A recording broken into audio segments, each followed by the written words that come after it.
บ้านถาดซ้ำปางเมืองสุขุมาจัดงานบุญคุณล้านเขาประจำปี 2025 วันที่29 พฤศจิกายนมานี้คณะผักองค์การปกครองบ้านพร้อมด้วยเฒ่าแก่และพ่อแม่ประชาชนบ้านถาซ้ำปางเมืองสุขุมา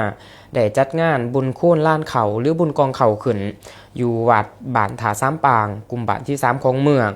โดยการนำพาของพระอาจารย์เพชรสมรอินนครกรรมการองค์การพุทธศาสนาสัมพันธ์ลาวเขต3เจ้าอธิการวัดบ้านถาซ้ำปางมีพระอาจารย์จิตวงศ์แสงแก้วกรรมการองค์การพุทธศาสนาสัมพันธ์ลาวแขวงเจ้าอธิการวัดหองขะย่อมซึ่งเป็นลูกหลานของชาวบ้านถาซ้ำปางและการเข้าร่วมของทานบัวเลียนเผยบุญส้มห้องประธานคณะกรรมการปกครองเมืองพร้อมด้วยคณะนำครองเมือง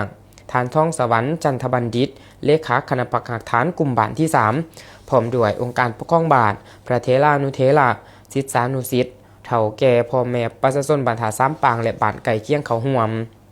งานบุญครั้งนี้ได้ตั้งขึ้นในวันที่29 พฤศจิกายนกงกับมือขึ้นเก่าคำเดือน1ลาวพศ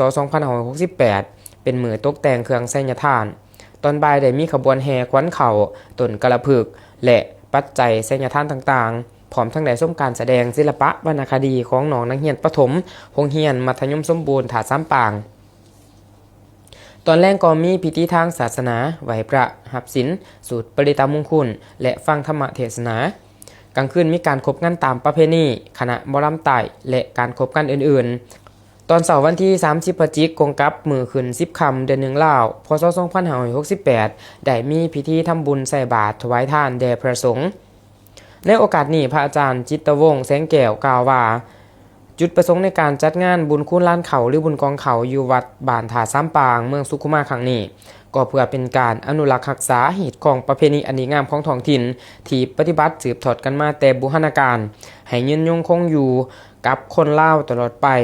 ทั้งเป็นการแสดงให้เห็นถึงความอุดมสมบูรณ์ความสามัคคีของพ่อแม่ประชาชนบ้านถาซ้ำปางที่มีจิตใจใส่ศรัทธาในพุทธศาสนาและการปกปักรักษาหีดของประเพณีอันดีงามของท้องถิ่นภายใต้การนำพาของคณะผักองค์การปกครองบ้านพระสงฆ์และออกตนญาติโยมภายในบ้าน